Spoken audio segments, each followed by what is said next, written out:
السلام عليكم ورحمة الله تعالى وبركاته. maanta waxaa duubi rabnaa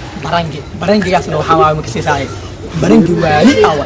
maanta jidka waxaa taaganahay nin cusub waa imaada jeru waa imaada nin waaliye ninkaan waxaa labaysee xasaasi cadde ninkaan waa kanaa nijiib cadde marka yaa war nigu gaarinin fadlan janaalka taa ku xigtaay subscribe like commenting oo sabta sabta insha Allah marka barangi maanta waxaa waaye وواليها مركا أنا أدك ودينايو أنا أدك ودينايو الحمد لله